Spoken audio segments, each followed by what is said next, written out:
안녕하십니까. 꿈꾸는 시니어TV입니다.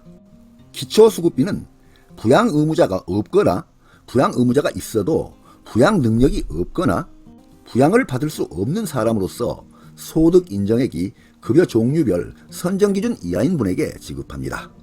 그러다 보니 가구별 소득과 재산의 크기에 따라서 못 받을 수도 있고 받더라도 감액하여 지급되는 경우가 있습니다. 내 소득과 재산은 이 정도인데 나는 기초수급비를 받을 수 있을까요? 내가 가진 은행 예금은 이 정도인데 나는 기초수급비를 받을 수 있을까요? 이런 질문들이 나오고 있습니다.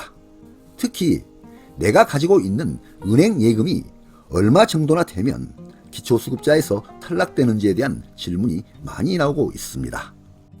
그래서 오늘은 기초수급자 선정을 위한 소득 인정액과 선정 기준액을 알아보고 선정 기준 중에서 금융재산은 얼마나 돼야 기초수급비를 받을 수 있고 적용되는 금융재산은 어떤 것들이 있는지 알아보겠습니다.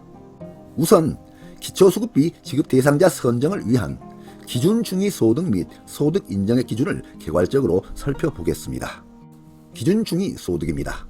기준중위소득이란 맞춤형 급여 도입 이전의 최저생계비에 해당하는 개념으로 보건복지부 장관이 급여의 기준 등에 활용하기 위하여 중앙생활보장위원회의 심의 의결을 거쳐 고시하는 국민가구소득의 중위값을 말을 합니다. 기준중위소득은 급여 종류별 선정기준과 생계급여 지급액을 정하는 기준이고 부양의무자의 부양 능력을 판단하는 기준이 됩니다. 다음은 2024년 기준중위소득을 보겠습니다. 1인 가구는 월 약 222만원, 2인 가구는 월 약 368만원, 3인 가구는 월 약 471만원, 4인 가구는 월 약 572만원이 됩니다. 다음은 기준중위소득을 기반으로 수급자 선정을 위한 소득인정액 산정 방식 및 소득인정액 기준을 보겠습니다. 소득인정액 산정 방식입니다.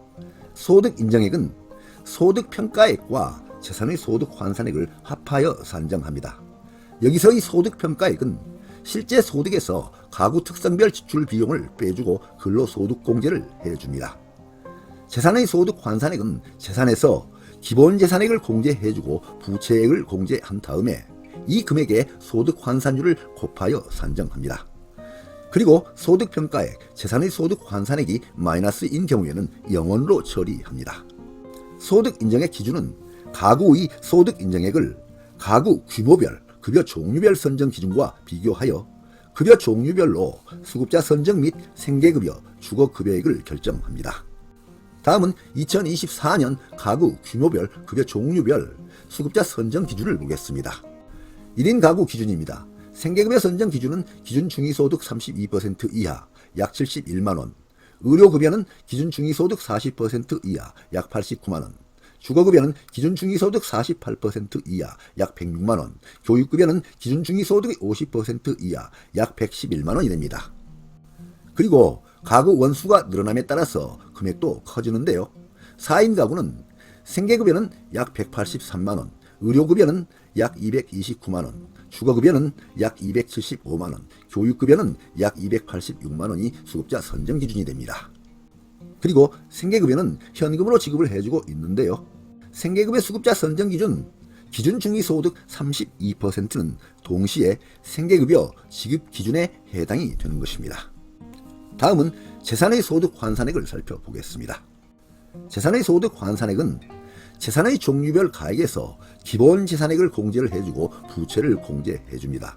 이 금액에 재산의 종류별 소득 환산율을 곱하여 산정합니다.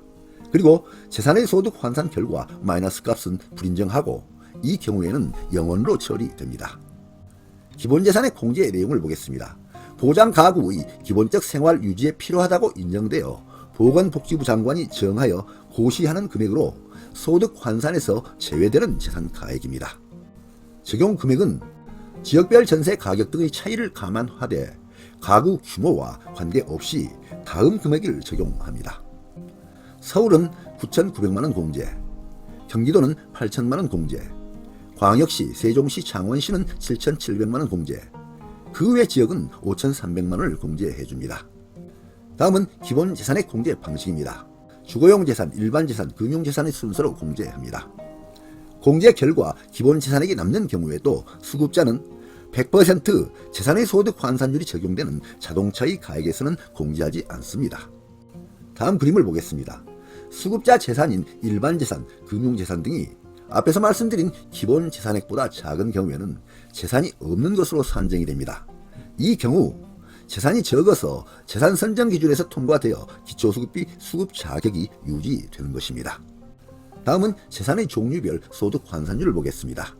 주거용 재산은 월 1.04%, 일반 재산은 월 4.17%, 금융재산은 월 6.26%를 적용합니다. 그리고 소득 환산율이 100% 적용되는 자동차는 월 100%를 소득 환산율로 적용합니다. 이와 같이 자동차는 월 100% 소득으로 산정을 합니다. 내 자동차가 아무리 오래되고 낡았어도 자동차 가액이 500만 원이면 월 소득 500만 원으로 산정이 되기 때문에 특별한 사유가 없다면 기초수급자에서 탈락될 수 있기 때문에 자동차는 선정 기준에서 매우 불리하게 작용됩니다. 다만 생업용, 의료용 자동차 등으로 사용되는 등 일정한 사유가 인정되는 경우에는 기초수급자 재산가액 산정에서 예외적으로 제외해주는 경우도 있습니다. 또한 재산의 소득 환산액에서는 부채 금액도 공제를 해주고 있는데요. 재산가액에서 차감하는 부채의 범위는 첫째, 임차인에게 받은 임대보증금, 둘째, 금융회사 대출금, 셋째, 주택연금 및 농지연금의 누적액, 네 번째, 금융회사 외의 기관 대출금, 다섯 번째, 법에 근거한 공제외 대출금, 여섯 번째, 개인 간 부채나 사채가 있습니다. 그런데요, 여섯 번째, 개인 간 부채나 사채는 인정 기준이 까다롭습니다. 법원 판결문, 지급명령, 지급결정을 포함하여 화해, 조정조서에 의한 사채를 인정해주고 있습니다. 그리고 공정증서 확인 사채는 2014년부터 전액 재산가액에서 차감하지 않고 있습니다. 또한 정부에서는 기본재산 공제와는 별개로 수급자분 재산에서 금융재산 중에 500만 원을 추가로 차감해 주는데요. 이 공제 금액을 생활준비금이라고 합니다. 이 금액은 위급할 때 쓰라는 비상금 성격으로 보면 되는데요. 의료비, 관원상제비 및 기본적인 생활준비금 등을 고려하여 가구당 500만 원은 금융재산 산정 시 제외해주고 있습니다. 그림을 보겠습니다. 수급자 재산인 일반 재산이나 금융재산 등이 앞에서 말씀드린 기본재산액과 금융재산 500만 원을 합한 금액보다 적은 경우에는 재산이 전체 공제되기 때문에 재산이 0원으로 산정이 됩니다. 결론적으로 재산 선정 기준에서 통과되어 기초수급비 수급 자격이 유지되는 것입니다. 다음은 수급자 재산에서 공제하는 금액, 합계 금액을 보겠습니다. 서울은 기본 재산액 공제 9,900만 원, 생활준비금 500만 원을 공제하면 합계가 1억 400만 원이 공제됩니다. 경기도는 8,500만 원 공제, 광역시, 세종시, 창원시는 8,200만 원 공제, 그 외 지역은 5,800만 원까지 공제가 됩니다. 그래서 여러분의 재산이 이 금액까지는 있어도 기초수급자 자격을 유지할 수 있고요. 또한 수급자가 되더라도 기초수급비가 깎이지 않는다는 것입니다. 만약 여러분의 재산이 이보다 적은데도 불구하고 수급비가 깎였다면 다른 소득이 있기 때문입니다. 다음은 첫째 질문입니다. 기초수급자 자격 유지를 위한 보유 가능 금융재산 한도액은 얼마나 되나요? 하는 내용입니다. 2024년 가구 규모별 급여 종류별 수급자 선정 기준을 먼저 보겠습니다. 생계급여 선정 기준은 1인 가구 약 71만원, 2인 가구 약 117만원, 3인 가구 약 150만원, 4인 가구 약 183만원입니다. 그림을 보겠습니다. 앞에서 말씀드린 해당 급여 소득 인정액 선정 기준에서 자신의 소득 인정액을 빼면 차액이 나옵니다. 이 차액을 0.0626으로 나누어집니다. 여기는 소득 환산율 6.26%를 적용하기 때문입니다. 그러면 금융자산 보유 가능 한도액이 나옵니다. 생계급여 수급자 사례를 보겠습니다. 앞에서 보신 생계급여 소득 인정액 선정 기준액에서 자신의 소득 인정액을 빼게 되면 현재 받는 나의 생계급여액이 나옵니다. 그런데요, 현재 받고 있는 나의 생계급여액은 수급자의 부족한 소득 인정액분에 대해서 지급을 해주기 때문에 보유 가능한 금융재산 한도액을 산출하기 위해서는 현재 받고 있는 생계급여액을 0.0626으로 나누어줍니다. 그러면 금융재산 보유 가능 한도액이 나옵니다. 예를 들어 현재 내가 생계급여를 50만원 받고 있다면 생계급여 50만원 나누기 0.0626 하면 금융재산 보유 가능 한도액인데요. 약 798만원이 나옵니다. 이는 금융재산의 경우 소득 환산율이 월 6.26%이기 때문에 이렇게 계산하는 것입니다. 다음은 현재 받고 있는 생계급여액 대비 금융재산 보유 가능 한도액 계산 사례를 살펴보겠습니다. 수급 생계급여액이 50만원이면 보유 가능 한도액은 약 798만원, 수급 생계급여액이 60만원이면 보유 가능 한도액은 약 958만원, 수급 생계급여액이 70만원이면 보유 가능 한도액은 약 1118만원이 나옵니다. 그런데요, 통장에 이 정도의 보유 가능 한도액이 들어있다면 생계급여 수급자라 할지라도 내가 받을 수 있는 생계급여액은 거의 없게 되는 것입니다. 왜냐하면 보유 가능 한도액은 생계급여 자격 유지를 위한 최대 보유 가능 금액이기 때문입니다. 그래서 금융재산 보유 금액이 점점 줄어들게 되면 생계급여 지급액도 그 비율만큼 점점 늘어나기 시작합니다. 다음은 두 번째 질문입니다. 만약 금융재산이 보유 가능 한도액보다 더 많으면 수급자에서 즉시 탈락하나요? 하는 내용입니다. 금융재산이 일시적으로 보유 가능 한도액을 초과하더라도 수급자에서 즉시 탈락하는 것은 아닙니다. 기초생활보장제도에서는 수급자분의 금융재산을 1년에 2회 조회를 실시합니다. 그리고 통장 잔액은 조회한 시점으로부터 과거 3개월간의 평균 잔액이 얼마인지 계산해서 금융재산을 산정하기 때문에 통장 잔액이 일시적으로 보유 가능 한도액을 초과했다고 하더라도 대부분의 기간 동안 한도액 이하의 잔액을 유지했다면 기초수급자에서 바로 탈락하는 것은 아닙니다. 다음은 세 번째 질문입니다. 퇴직금, 보험금, 보상금 등 일시에 돈이 들어오는 경우에는 어떻게 되나요? 하는 내용입니다. 이런 경우에는 통장 잔액이 보유 가능 한도액을 초과하기 때문에 기준에 맞추어서 그 금액만 남겨두고 나머지를 다 써버리거나 처분하면 되지 않을까라는 생각을 하실 수도 있는데요. 절대 그렇게 하시면 안 됩니다. 그렇게 하시는 경우에는 돈도 사라지고 자칫하면 수급자에서 탈락이 될 수도 있습니다. 정부에서는 이런 일시금이 생기는 경우 그 돈을 어디에 어떻게 썼는지 사용처를 확인합니다. 만약 이 돈으로 거주하는 집 보증금에 썼다면 주거용 재산으로 산정을 하고요.